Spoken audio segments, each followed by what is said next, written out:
This is the EDI viewer Alberta Crown annual proration process. So this is really an example of what is a typical month. So where June is different, we get the first adjustments for previous years. This is a process where you'll see every other month except for June. And why I'm saying that is if you look down in the bottom left corner here, you can see every year I'm processing 12, 11, 10, has a monthly, but more importantly has an annual entry. So if it has an annual entry already, that means that when we bring in information from the Crown share files, we're only bringing in differences, and we're not going to be reversing any monthly amounts.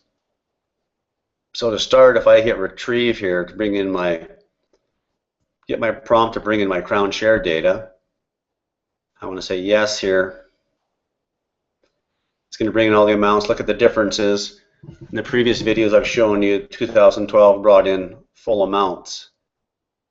In this example, 2012 only brings in now a $58,000 adjustment here. So if we look at our adjustments brought in from the Crown share files, the 59, the 47, and the 54, they balance to the Crown invoice.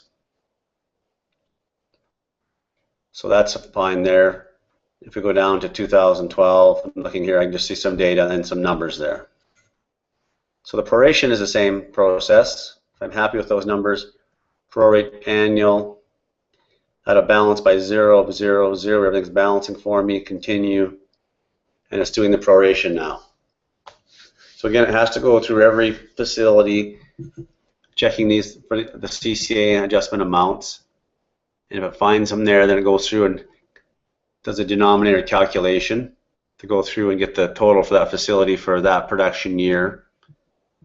Figures out each well's percentage of that facility total and takes that percentage times that adjustment amount to come up with that well share. You should be able to see in the lower left corner here what facility it's on and what year it's on as it's doing the proration there. So when this example is done,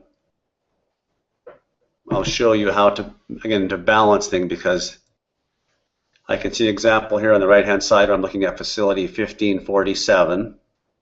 I have $3.76 there in my CP adjustment, but I have no denominator in this case. So I may have one, I may not. The system is calculating that denominator right now. If it ends up with 0, again, that means that amount is not going to be prorated. I'd have to put that amount, add it to another facility, or put it on a different facility where we have a denominator. And again, the denominator in my situation here is decided by what I put at the top left, net royalty. So here my proration is done. If I look down in the bottom here, I can see I went from 6,500 to 6,508 cents. So I picked up the 8 cents there. I took $600 off there and added changed my annual amounts here. So I want to see, previously I had 0 for my CP, and now I have negative $10, and I wanted to see $31 there for 2012. So I can change my year back to 2012 and hit retrieve.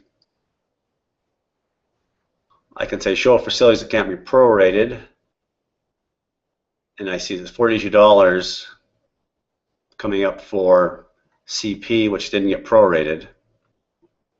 But I want to look at just CP specifically.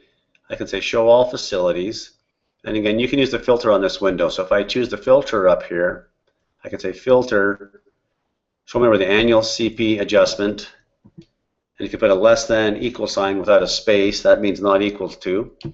So show me where the CP adjustment's not equal to 0, and I hit OK.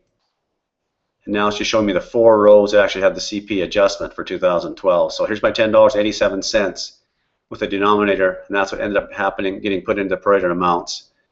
But my 32 didn't get prorated, my 5 didn't get prorated, and my 3.76 didn't get prorated because, again, I have no volumes or dollars for these facilities.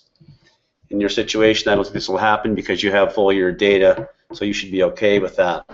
But in my testing cases, I don't have data for every facility on my list here. So if you see that amount, if you have the same situation, you can again put this amount somewhere else add these three amounts up and put it into this column here, everything would get prorated and your invoice would balance.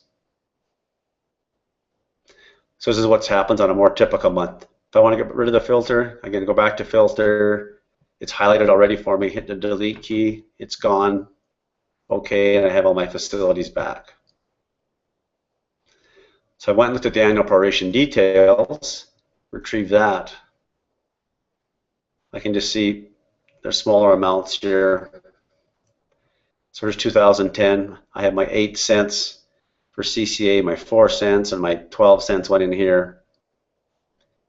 Got split to these three wells by 28%, 65%, and 5%. Here's a numerator, which is the net royalty amount for those wells.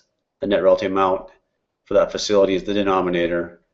Comes up with the percentage times by the adjustment amount, comes up with our adjustments there. So that is the process of the annual proration. Next step, again, creating the GL file, which is no different than you usually do that, and all the entries go into there. Again, if you're not happy with these entries, you can always delete them and do this over as many times as you want. Once you're happy with the prorated entries, then create the GL file. That is all we're going to go about through in this part of the video. Thank you.